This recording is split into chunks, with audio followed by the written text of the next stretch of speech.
Hello and welcome to Philm Phuckery, the unhinged podcast where I romanticize the villains, ship anything with queer attention, and obsess over films that are either genius or deeply cursed, sometimes both. I'm your host, Spencer Jones, and for this season, I have a very special guest, my mother. This season, we are going to be talking about Star Wars, which is very exciting, I think, because my mom really, really loves Star Wars, but I do pride myself on having not really seen any of the Star Wars movies for 23 years. And I know that I've watched some of them. I know I made you watch them when you were really little. You just don't remember, but yeah. I just don't remember. And I've tried to watch it again as an adult, and I just always fall asleep at the beginning of New Hope. When they get to the desert, which is less than 10 minutes in, I always fall asleep. And I watched, I think, maybe Rogue One in theaters, but I think I also fell asleep in that because I didn't know what was happening. And I was like, I just don't care. So I'm breaking my streak to give my opinion to the internet. You actually watched it all the way through this time? I did actually watch it all the way through. So I did watch it twice. I watched it once to have the initial reaction, and then I watched it again to take notes on it, both in the same day. And for whatever reason, I found it so draining. I had a headache afterwards. I was going to film that day. I just needed to go into my room and decompress because something about the movie, I don't know if it wasn't hooking me or something about it, and I can't figure out why. Everyone talks about it like it's this big revolutionary movie, but I just don't understand it. I was talking to my sister Ren about it, and she was like, it probably is because it was the first of its kind back in the day. So there had been a couple of sci-fi movies by the time Star Wars came out. There was 2001: A Space Odyssey and a couple of others, but we had never seen anything like Star Wars before. And I think part of the success was the hype that they built up. You have to keep in mind that back then we didn't have cable TV, we didn't have VHS, we had no way of watching any kind of movie unless we went to the movie theater or it was shown on TV. We had 13 channels, one was static probably.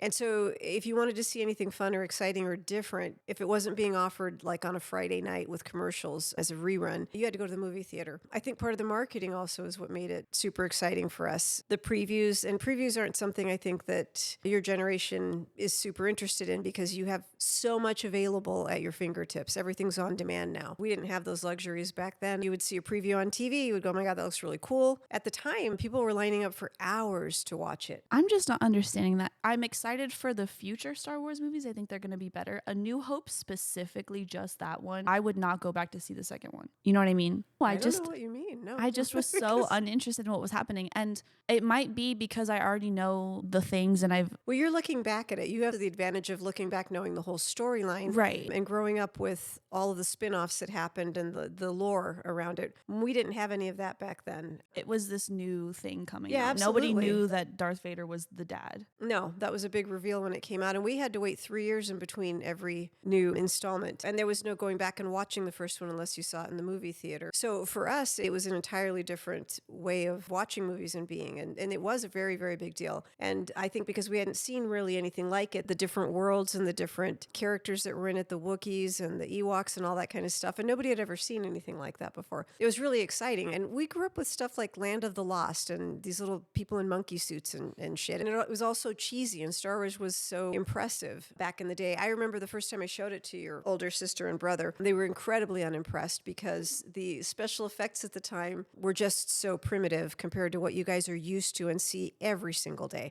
Yeah, I do think those movies having come out like in the 80s, 90s, maybe 77. Oh, the first one so came out. almost the Yeah, 80s. I was 7. Okay. Oh, okay. Yeah. So I was close with the 80s. But having come out that early, I do think that it's not as awful as I thought it would be. Like I was noticing a lot of the special effects and the CGI. Is it still CGI back in that day? Like what did they? They used stop motion back in the day. Really? So, yeah. The Making of Star Wars was a TV special that came out. And I remember we all were looking forward to that and everybody cleared their calendars because there was no recording. There were no VHSs.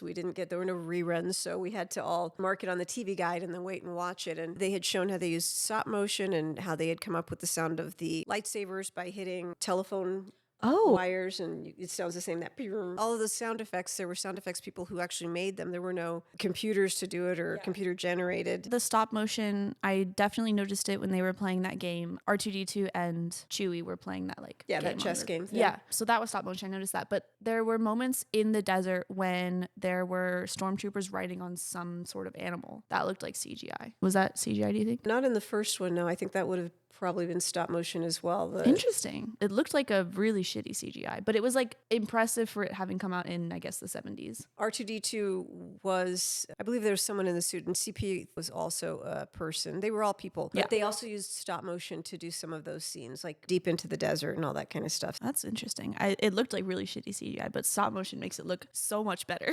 That makes it more impressive. It was definitely stop motion when they were playing it on the chessboard and all that. Or like there was the big creatures when they first go to the planet after he picks up Obi-Wan. It looks like stop motion with the big creatures and some of the Wawas are they Wawas? There were no Wawas. What are they called?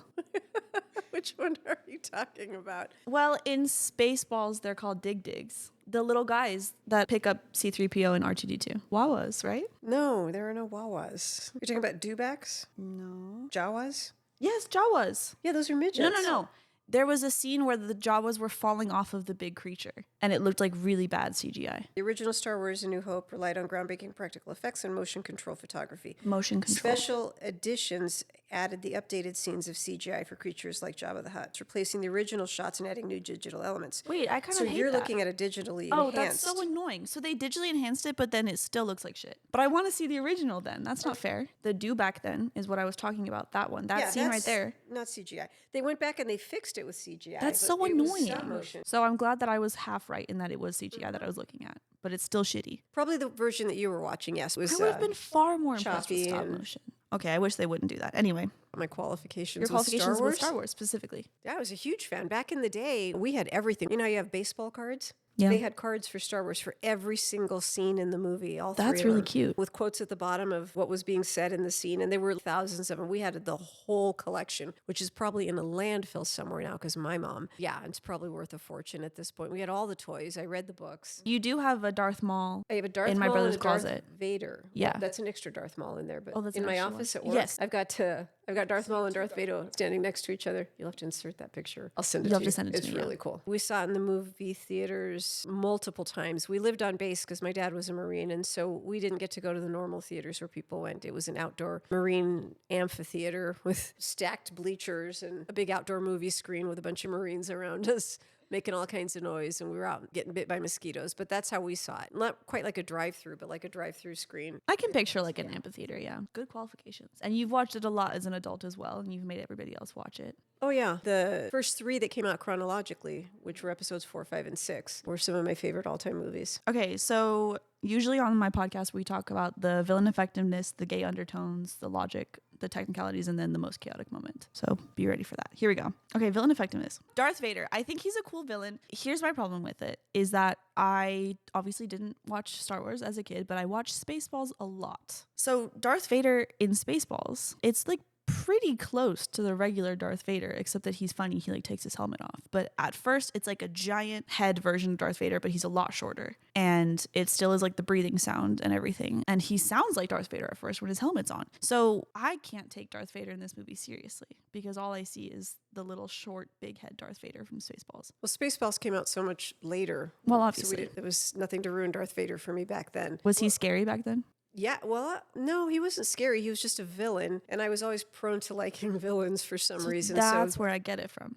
It's yeah. all adding up. My sister wanted the Princess Leia doll, the Barbie doll that came out with the perfect little buns in her hair. And I wanted Darth Vader. So that was my first Star Wars toy with his lightsaber. Like I said, there was no Spaceballs to ruin it, but there was a lack of continuity from the first 3 episodes, which came later. Or episodes 1, 2, and 3. It was really, really bothersome. What ruined Darth Vader for me, because I had been a lifelong fan of Darth Vader and he'd always been my favorite character, him and Chewie, was fucking Anakin and the whiny little ass bitch actor, and I hope you see this someday, that played Anakin and the director that picked him. So now when I look at my Darth Vader doll, all I fucking see is Anakin going, and killed them all. And my office key is Darth Vader. I got Darth Vader on my bookshelf. Everything I had was like Darth Vader. Your ringtone. My ringtone is the Imperial March. Huge fan.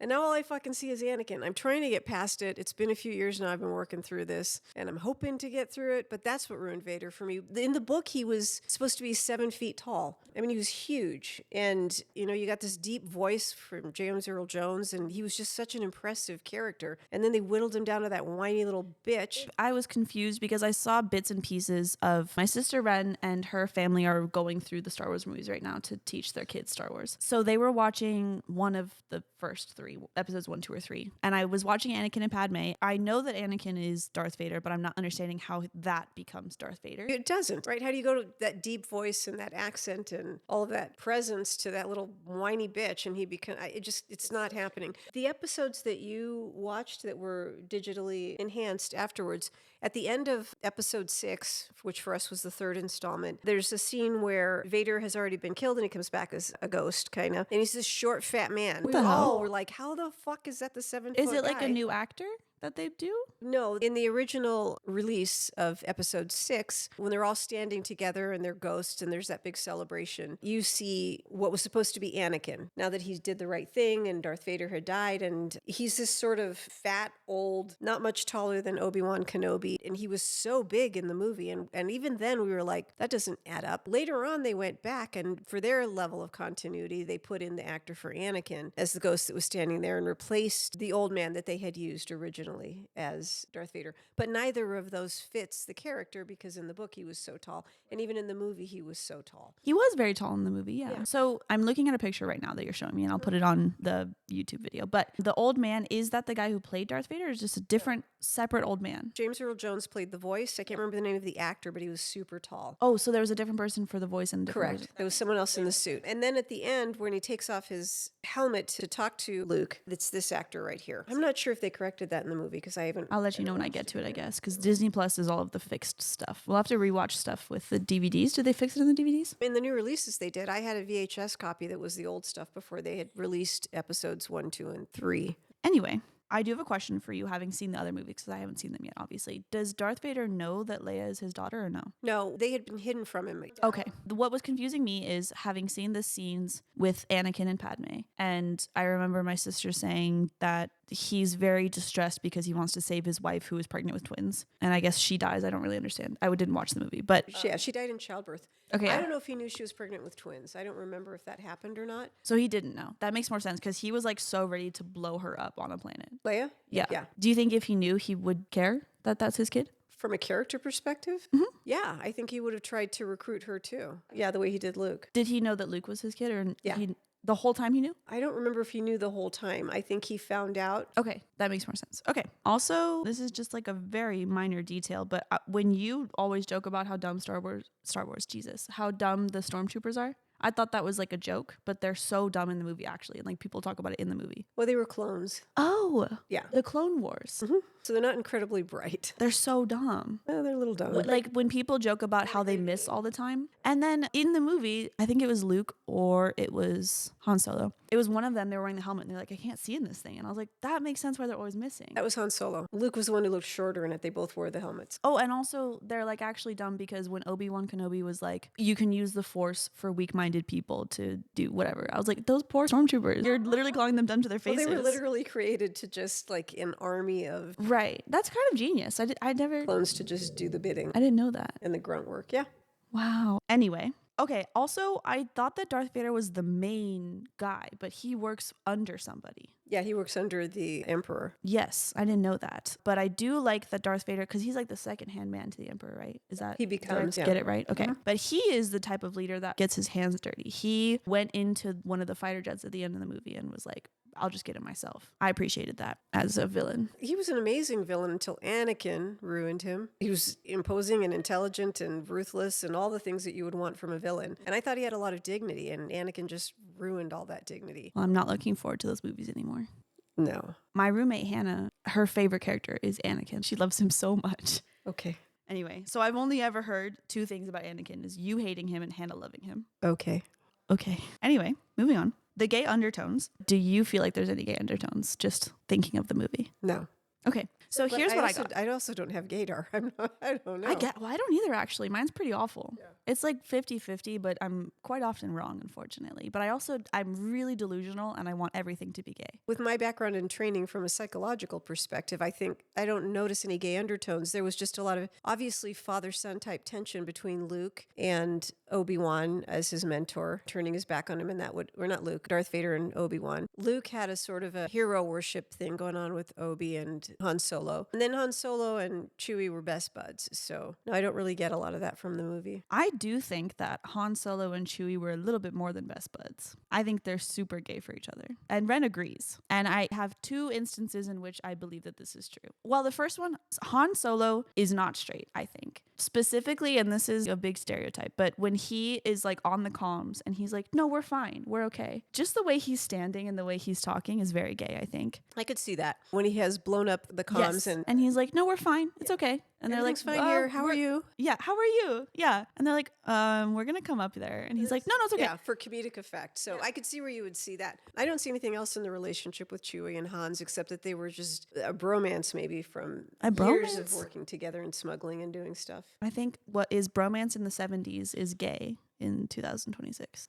There was also a scene, and I wish that I had written down what they were saying in the scene, but he was talking to Luke and he was leaning on Chewbacca. I don't lean on my buddies like that. The chemistry between Han Solo and Leia, though, was a I don't think subplot. there's any chemistry between Han Solo and Leia. Yeah. I believe that you guys saw it. I just don't buy it. He seems so uninterested in that. He was trying to play it cool. That was his character. I don't fall in love. I don't need anybody. It's just me and Chewie. Well, I see that they're trying to show that, but I just don't buy it. Yeah, I think it was more machismo than it was anything else. I just think that if there are any underlying whatever with Han Solo and Leia, it's because he's trying to prove that he's not gay, is how I see it. Maybe it's just me. Actually, it's not just me, because Ren also agrees. She said it without me even prompting her. She was like, I think that Chewbacca and Han Solo are a little bit gay. And I was like, oh, thank God you said it. I didn't even want to talk about it on the podcast because it feels weird, because they're not both human, but I see it. Yeah, I don't see it. I think if you're looking for it from your lens, you're going to find it. That's true. And that's what I mean. I'm very delusional about everybody being gay. And when I was doing my Marvel episodes, most of the time I was like, well, it's just based on vibe that they're all gay. In the comic books, they're all some sort of LGBT, but Tony Stark is so gay. And I feel that very deeply. I'm not going to get into it right now. But no. Him and Steve love each other so deeply. Hey, he loves Pepper a lot. No, that's a bromance. No, he's bisexual and he loves his boyfriend Steve. And Steve is so in love with Bucky. It's okay. We don't have to get into it. I also think that, you know, when people say that there's a love triangle, but it's actually just like a carrot, they both love the same girl. It's not a triangle unless one of them is gay, right? I don't know. Have you heard people say that? Oh, yeah, I've heard of love triangle. Yeah, but a love triangle, when they say it's a love triangle, it's never an actual triangle. Well, 3 people makes a triangle. No, that's why because it's called a love triangle. It's not a love triangle, it's a love carrot, because the 2 bottom people don't love each other. If they did, it would be a triangle, but one of them have to be gay, right? And that's not how I've always seen the love triangle, but okay. Well, that's because you're wrong. So I think that a true love triangle is happening if Han Solo and Leia do like each other, which I just don't buy. I think that Luke and Han Solo have a little thing happening, and Luke and Leia, which is really icky because they are siblings, but they didn't know, and Han Solo and Leia. Luke lived a very sheltered life because they were hiding him from his father. His uncle and his aunt were trying to shield him from a lot of things. So I think when he got off of Tatooine, he was just so naive and so inexperienced, and he was really wowed by everything and everybody. And so I don't know that he was attracted to Leia. He just kind of starstruck by her. He was just like, wow, a princess. Yeah, and she was really beautiful. And Han Solo was this cool world-traveled or universe-traveled kind of character. And so I see him very much as sort of hero-worshipping Han Solo. That's fair. I think it's a little bit gay. Okay. I think you can worship your heroes and be a little gay for them.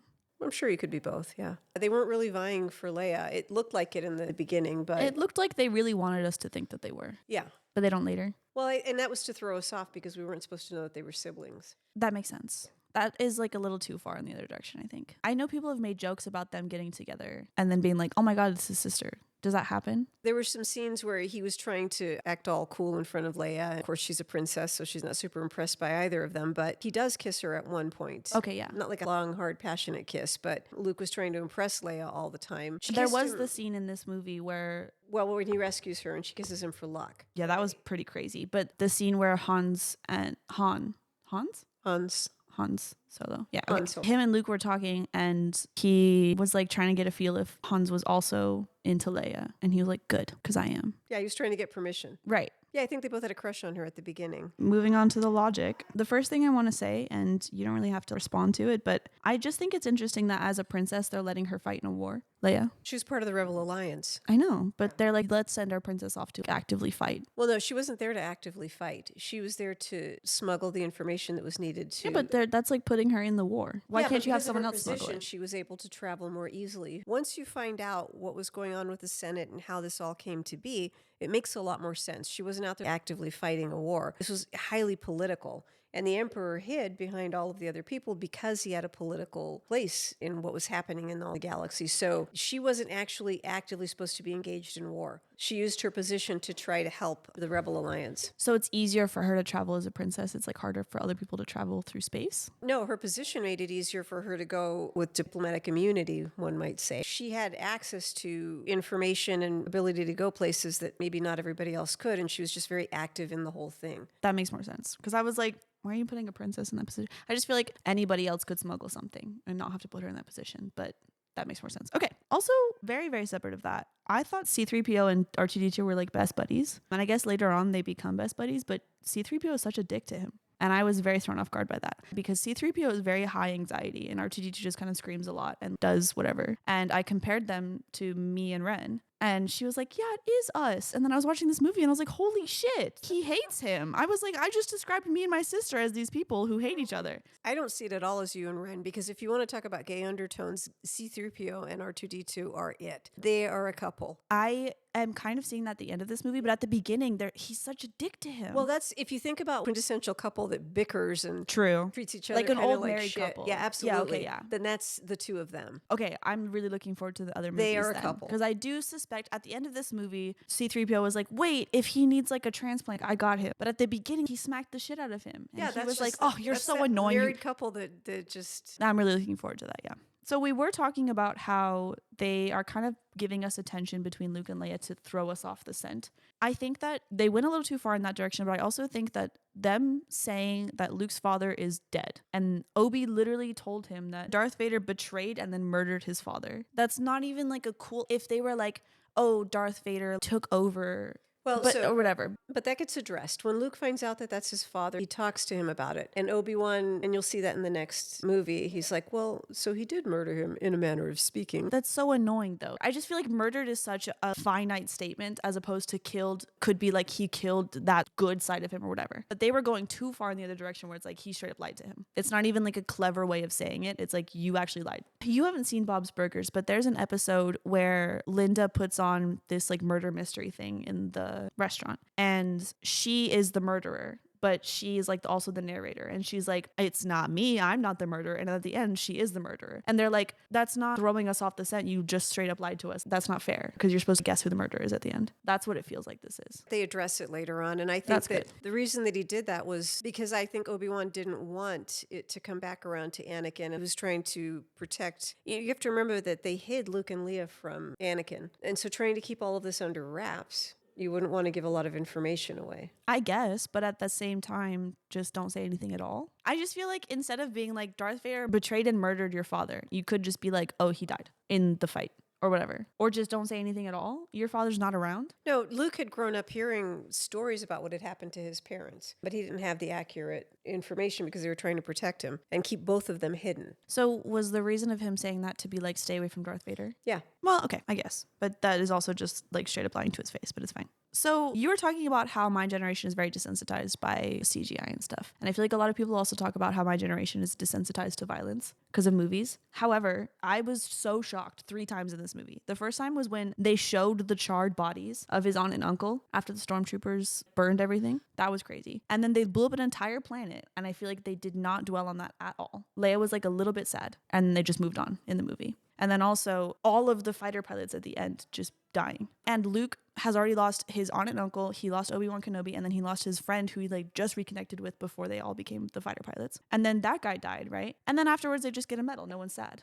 No, I think they were sad. I think that the movie just didn't focus on those aspects.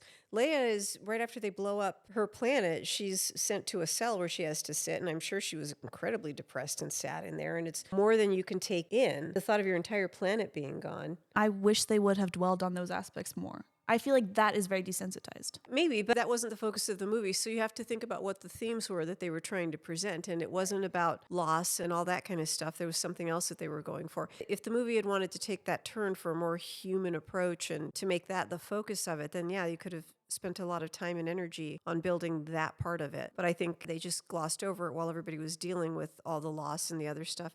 And if you think about how war happens, that's probably the only way to, you can't stop and grieve every single loss. You just have to keep moving forward. And they're fighting for the freedom of the entire galaxy. So I just wish that they had maybe carried that sadness with them into the other aspects of the movie, especially at the end. I feel like Luke is so happy that he's getting this medal and they defeated a really great battle. I guess they just don't seem as sad as I would want them to feel. I feel like when you're in a war, you're carrying all of this heaviness with you, and it doesn't seem like they're doing that. I don't feel like when you're in that situation, you have time to stop and think about that part of it. I think it would have sidetracked the focus of the movie, which wasn't about all of that. Kind of like when they don't show you them going to the bathroom. No one in Star Wars eats. There are no scenes where they're sitting and eating. There is blue milk. Drinking. And yeah, so they just glossed over certain parts of the movie that weren't relevant to what No, I understand. needed. I just feel like there's such big moments to me that it was shocking to me that they didn't touch on it at all. But I guess if it's not the point of the movie, it makes sense. I do like that they have some sort of science behind the light speed. Han Solo was like, I have to lock in the coordinates or we will run into a star. That was really cool.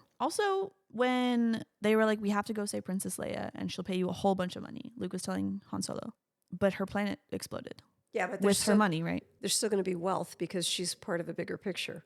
Bigger than the planet? I don't think they knew that the planet exploded. If you remember when he agreed to go and get her, Obi-Wan was training Luke Skywalker, and then he suddenly sat down. He says, I felt a presence as though a million voices cried out and were suddenly silenced. So when they set out to go get her, they didn't know that the planet had been destroyed But yet. then when they went to the planet, they were like, where's the planet? These are the coordinates. But by that, he had already decided to try to rescue her.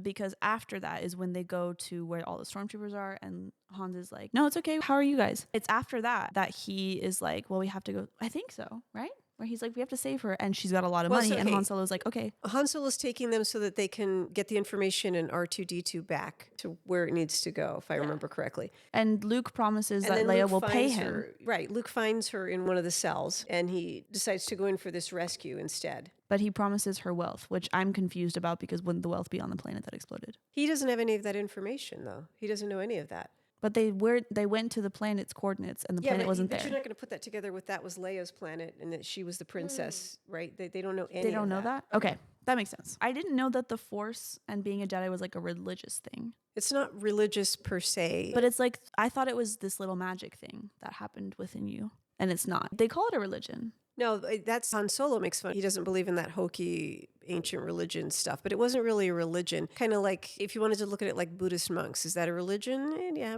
Buddhism is a religion and the monks are out doing their thing, but it's not a religion. It's a belief system. Which I guess is a little bit different, but also could be a religion. Well, okay, the point that I'm making is that it's not a little magic thing. No, and then Jedis were born with, I can't remember what it's called, but they've got something in their DNA and they have high quantities of it. They would find people in the galaxy that had high quantities of this in their bodies and recruit them and train them as Jedi. That connects you more deeply with the universe. And when you get in touch with it and you're able to build it up, then you can do all of these other things like levitate. Does Leia have the Force in her? Yeah.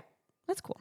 Okay. So I know why Obi gives up, but it's so dramatic the way that he does it when he's fighting with Darth Vader. I know that it's probably not on purpose, but he like waits for Luke to be watching. And then he's like, watch this. And then he just gives up and then dies right in front of Luke's face. Yeah, nobody understood why he did that or agreed with it. Such a dick move. I'll never understand why Obi-Wan decided that he would be more powerful and helpful because throughout the movie, he really kind of isn't. No, he just like, all he disappears. All he says is that Luke has the Force inside of him. But maybe that was part of the bigger plan because at the end, way further down the line, when he's able to talk to Luke, he can be with him and guide him in a way that he couldn't have been. Because he can't be with him alive. Yeah. That makes sense. But, and I guess also in Dune, in the movie Dune, if you remember, I think it was the second one or the first one. I watched the second one. One of the heroes, they're in this like fortress thing, and he's like, I'll hold them off. And of course, he isn't going to hold them off. And he could have gone with them, and it would have made literally no fucking difference because him staying back did nothing for There's their so amount of many time that they had movies to like get away. that. It's constant. It's so annoying. And then you sacrifice yourself for what? In a way, I kind of get it because I'm old and tired.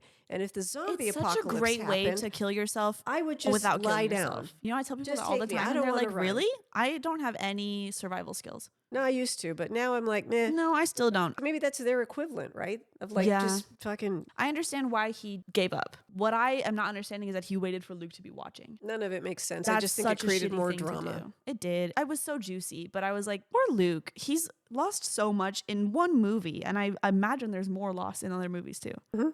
Okay. Oh, and I looked it up. He's only 19 in this movie. That's sad. Imagine losing the people who raised you and also your mentor and also one of your best friends. Crazy. Anyway, I thought it was interesting. I mean, I know that Han Solo was the one driving the ship, but Leia was like, we got out too easily and they're tracking us. And I know that Han Solo was like, no, they're not. She still let them go to the rebel planet where they were tracking them to. I think that was kind of silly. And that's why they found them at the rebel planet.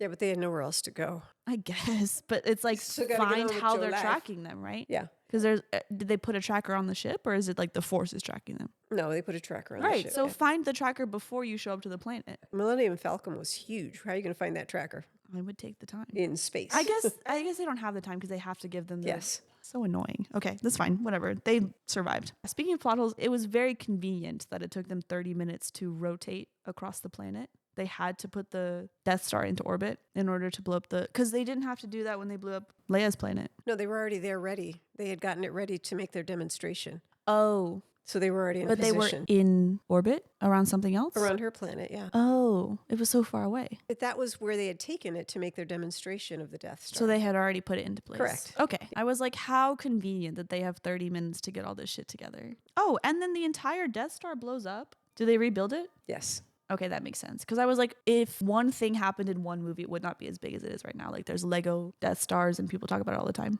Is there any backstory with Leia's father on Alderaan? Or he just is the king? Like, how did she get there? Do we know? When they were born, they split them up, and that family had agreed to take Leia and raise her. And we like get to see the backstory of that? Yeah. Okay, cool. Not during these 3 episodes, no. In the first 3? No, in it's a whole episode other 1, 2, 3? spin-off. Yeah, it's not. Yeah, in 1, 2, and 3. Because that's like their childhood backstories. Okay, moving on to the technicalities. We already talked about how it's CGI, but not CGI. It was claymation, and then they turned it into CGI. Yeah, they added more effects as it got edited and redone. The song that they play in the tavern, I didn't know that was a Star Wars specific song. That wasn't a song before this movie, right? No, correct. In fact, the scene was much longer, and I think that there are now DVDs with the extended scene Cute. because the one that was released in theaters when I was young didn't have that extended. I know that song. Mhm. It's just weird how many things I know about Star Wars without having watched Star Wars. Oh, because Like, I thought yeah, that was just it's an part old of time pop jazzy culture. song. Yeah. It's like a song that they made for this movie specifically. Yeah. This is like so not important, but Harrison Ford is kind of a cutie. He's a cutie patootie. He's very handsome. I Yes. like the way that his mouth moves. I don't know how to explain it in any other way, but it's, I don't know. He's very I'm like, expressive, yeah. yes, I understand why he was both Han Solo and Indiana Jones. Yeah. What a guy. I don't want to offend you, but I think Darth Vader doesn't do a great job at body acting, whoever was playing him. He's not supposed to. No, he should. He was mostly mechanical. At this point, we don't know it, but he had lost his arms and his legs. He's all machine. So he's going to move like a machine. It makes sense, but there's one line delivery that really made me so angry. When Obi, I guess, steps foot on the ship, and he's like, I haven't felt this since. And then he just turns and walks away. The line delivery was bad, and he didn't act it well in his body. Even if he's mechanical, it just was so abruptly, he turned and walked away. Well, he wasn't going to tell anybody else what he I was know, sensing, but Just like ponder for a little bit or something. no, he knew exactly what it was because the Force was really strong in Darth Vader. Well, yes. So he knew it was Obi. I just didn't like the delivery of it. Maybe he should have said it differently then. It sounded like he was pondering it, but then he wasn't pondering it physically in his I think body. it was meant to look like he was talking to himself, right? Right. But I think they could have done it better. But I guess if he's he's moving mechanically, he does a great job. But that specifically, he was like, and then he turns away. Yeah. Okay. Oh, the guy who played Chewbacca was 7'3". Yeah, he was huge. He lived a really long time too. I have some awful dark humor. And when people are really tall, I go, oh, you're going to die young. But he didn't. Well, he didn't live as long as one might, but he lived No, longer but he than lived you would longer think. than you would think as a 7'3" Yes. man. Yeah. Not a handsome guy. No. You can't be at 7'3" when you get stretched like that. Oh, Leia's hair is very iconic, obviously. It seems like a sensory nightmare and also really bad for hearing. I think they were just trying to be original and No, interesting. it was very Yeah. cool. It was a cool thing. But if I was Princess Leia for one night for Halloween, I'd be like, get this out of my face. It would be like on my ears. I feel like I can't hear through all of my hair. I have a lot of hair too. To feel it on your cheeks constantly. It's just not practical either. If you're fighting a war with hair like that, it would fall out so quickly. Well, she wasn't fighting a No, war. but she was on running around doing on a stuff. mission, doing things. Yeah, and she still was a princess. She had to dress like a Oh, I know. like royalty. How In many the times do second you think that Princess installment, Leia? She had these braids that were amazing, and I wore my hair that way in school. I had That's so long cute. hair. At the end of the movie, she had really cool braids. It was like a bunch of braids into like a ponytail of braids. It was really cool. Is that the movie in the second movie she has those or different braids? The second movie when she's on Cloud City, yeah, and she's got her hair done in these like loopy braids. Oh, cute. Yeah. I'm excited for that. Yeah. I wonder, not as an actor, but as Princess Leia, how many times do you think she had to redo those buns? Probably constantly. Probably all the time. She's like smoothing down the flyaways. Cool. Moving on to the most chaotic moment. For me personally, this movie wasn't chaotic enough. Do you have a most chaotic moment? No, I mean I think it was chaotic when they were trying to get back onto the Millennium Falcon after Obi-Wan had gotten killed, and they're like shooting and running and all that happy shit and trying to get away. And It was like kind of the chaotic, bar scene was a little bit chaotic. I suppose. When they're trying to get on the Millennium Falcon, is that when the stormtroopers come and Han Solo's like fighting them by Yeah. himself? And none of them hit him. If you're thinking about like chaos that like makes you stop in your tracks, when I first saw the movie, I was 7 years old. I didn't know what to expect. We had seen the previews and there was a lot of hype about it around the world. The moment when Obi-Wan finds Luke had gotten knocked out, and Obi-Wan bends over and he pulls off his hood and he looks at the fucking camera and he goes, "Well, hello there." And I remember, I will never forget the feeling in my body of going, is it that kind of movie? Like, Oh. is he going to be talking to the audience? yeah, And I'm as a like, narrator. I'm not down for that. Like, As a I remember- 7-year-old, you were like, ugh. I remember feeling so disappointed in that moment and so confused, like, oh my God, he's talking to us. That is really annoying. I feel like Super there were annoying. It just so broke many. the mood for me. I feel like there were so many movies of your childhood of people talking to the camera, Yeah, right? It just at that moment, That's I so was just annoying, like, yeah. Nah, I'm not going to be into this. That's it. That's funny. Oh yeah, Because now you're like I so still into it. remember that feeling. But then we realized he was talking to R2D2. Yeah, but in that moment, I'll never You're like, forget that. "Ugh, I feeling have of to like, leave." "Oh, Thank God you sat in the theater for the rest dragged of us it. to this. Yeah, that's funny. I mean, I guess going from Marvel to this was not a good idea. Well, they're nothing. Just chaos-wise? nothing like each other. Well, yes. Normally in the Marvel movies, the most chaotic moments are the ones that really stand out to me. I like to pick the ones that have like a combination of funny and sad and action-packed, whatever, like a lot of different emotions in one scene. Yeah, I don't think there was a lot of that in this particular movie. Probably in the other ones though. This is Yeah, just in like a subsequent starter ones movie. There were, yeah, where there's scenes where there's a lot going on. There wasn't like too much happening in this movie. Well, that's all I have on my notes. Do you want to add anything?